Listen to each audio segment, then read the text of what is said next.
Hei folkens, og velkommen tilbake til Reise-TV'en. Vi på rundreise i Vest-Europa, og nå på vei sørover langs vestkysten av Danmark.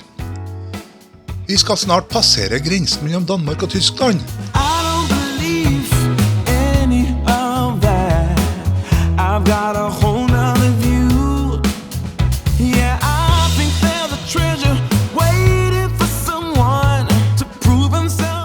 Selve grensa like ved flaggstengeren som vi ser foran oss, og bortenfor der igjen finner vi et tysk skilt som forteller oss navnet på landsbyen som vi i ferd med å kjøre inn i. Men skiltet står jo på venstre side av veien, og ikke høyre som normalt. Hvorfor det, må tro? Jo, selve veien og husene på venstre side tilhører Tyskland, mens husene på andre side av veien befinner seg i Danmark. For å få satt opp skiltet på tysk grunn, så måtte det settes opp der det står nå.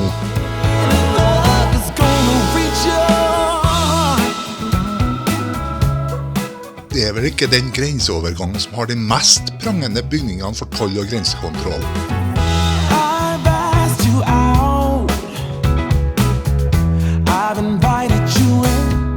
Vi må kjøre ytterligere et par hundre meter før det dukker opp et skilt som forteller oss at vi har kommet til Bundesrepublik Deutschland. Først da har vi Tyskland både på høyre og venstre side av veien.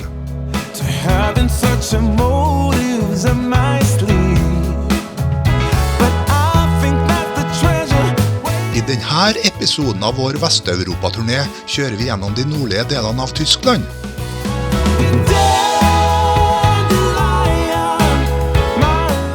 Første etappe går fra Rosenkrantz til den lille byen Friedrichstadt.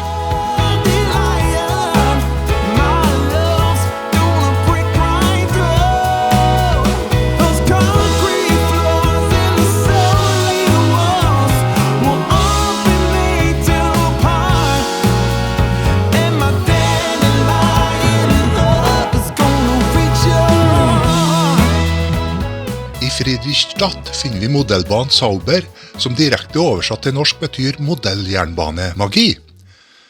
Med blikk for detaljer det skapt en miniatyrverden, det ikke bare tog, busser og lastebiler som beveger seg gjennom landskapet. Her raser miniatyrlivet på en konsert, og Tivoli har et pariserhjul med flashy belysning. Mer enn 4.500 miniatyrmennesker bor på stedet. Det finnes over 100 tog som alle datastyrt. De her veksler slik at rundt 20 togsett kjører samtidig på over 1,3 km med jernbanespor.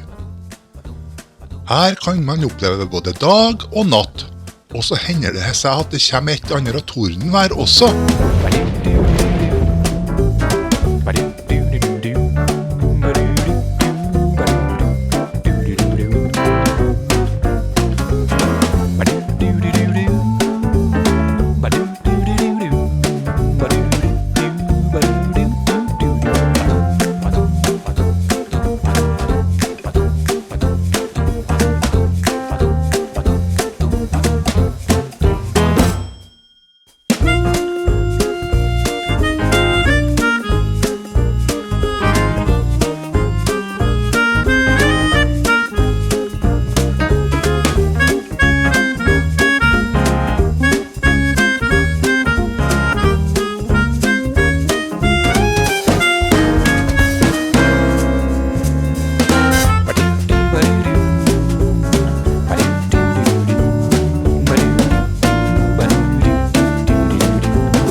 Dette Kielkanalen.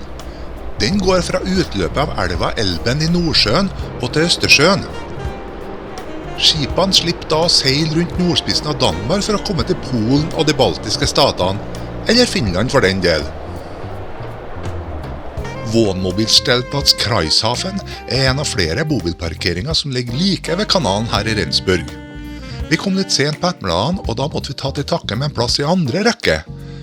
Men man har utsikt mot skipstrafikken herfra også. Nærmeste nabo til bobilparkeringen jernbanebrua som går over kanalen. Under jernbanebrua henger det en sveveferge som frakter både biler, syklister og gående over kanalen. Dog tar den ikke bobiler.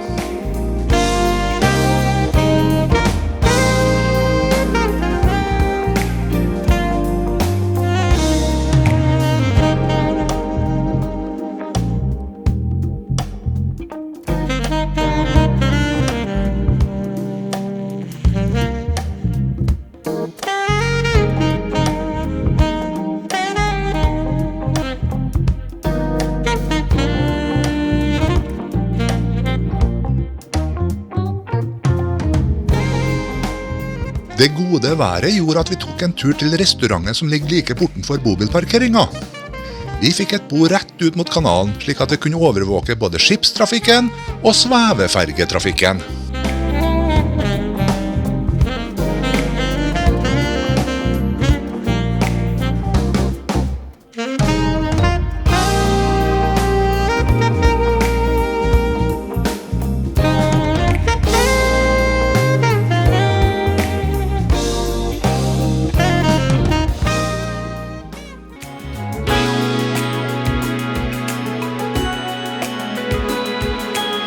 Da vi på vei ut av Rendsburg, og skal nå ta oss gjennom tunnelen som går under Kielkanalen.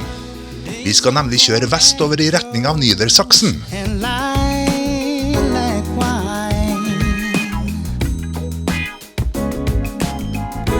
Nights out under the sky, watching stars align. Days of making sweet honey,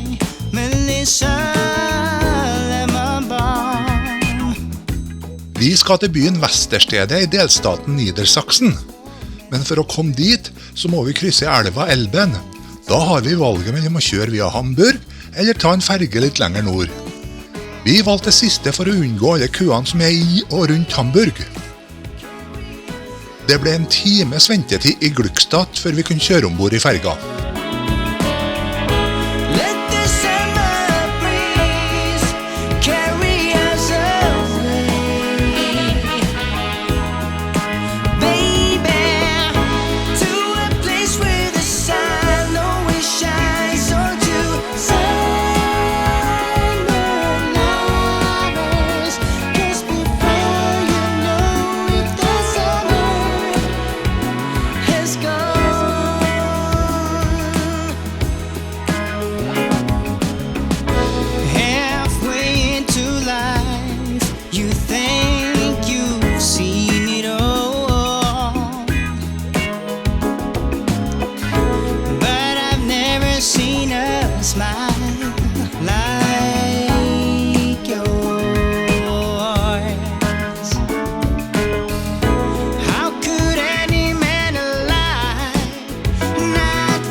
Etter å ha kommet i land, satte vi opp GPS-en slik at vi skulle unngå ferge.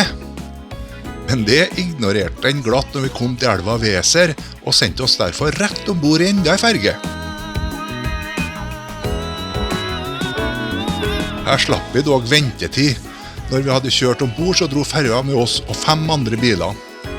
Alternativet her ville ha vært å kjøre via Bremen eller Bremerhaven, en omvei på ca. 2-3 mil.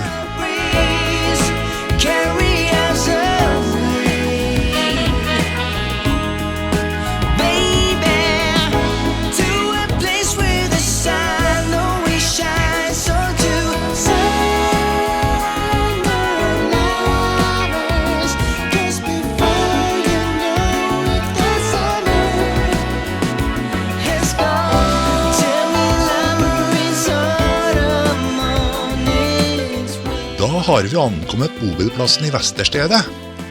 Vi fikk sjekka inn, handlet det nødvendigste og serva bobilen.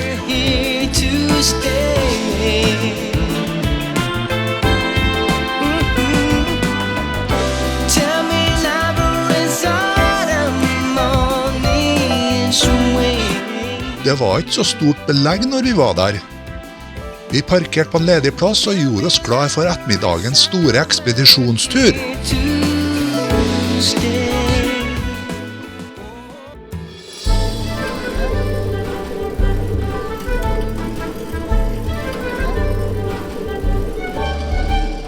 Vi har leid oss en dressin, og den skal vi på tur med nå i 4 timer.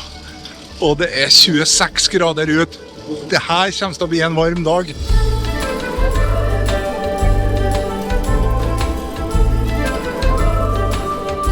Underveis så er det i hvert fall 4 holdeplasser, og der må vi jo nesten stoppe da.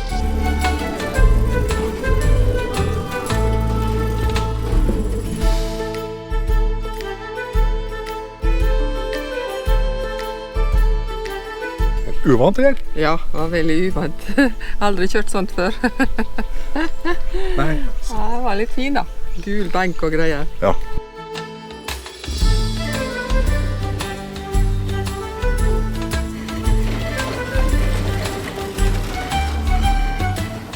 Dressinsporet går fra Vesterstedet til Lokholt. Dette er en strekning på 7 kilometer. Dersom man bare sykler på uten å stoppe underveis, kan man sykle strekningen på under 1 time. Men så skal man jo sykle tilbake også da.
Herlig. Ja, det er i hvert fall kommet halvveis.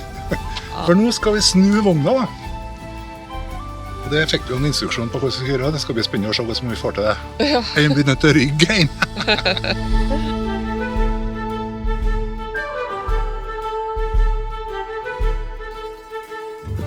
Men vi kan ikke snu med en gang og kjøre tilbake, fordi at her finnes det ikke noen møteplasser. Og dermed så er vi nødt til å vente til klokka 4 før vi kan starte på tilbaketuren. Så blir det spennende å se da om det er noen flere som har leid seg dressin i dag og kjørt den samme strekningen. Når vi var på startpunktet, så var vi det eneste der akkurat da.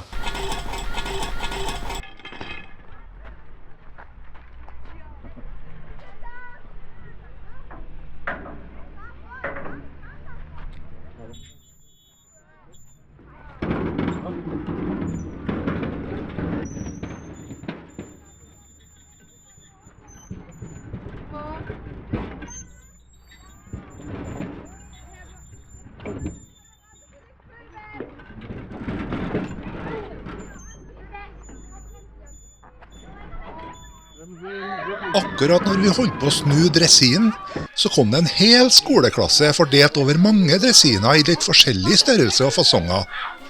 Da ble det liv på endeholdeplassen.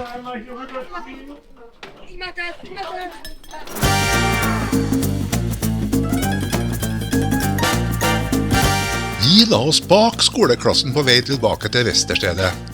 Da fikk vi virkelig henge på pedalene, for her gikk det unna.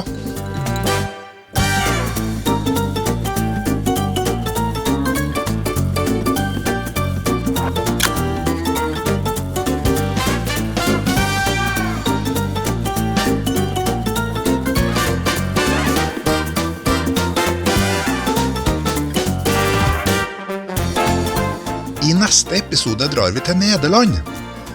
Da blir det både vindmøller, tresko og skøyteløp.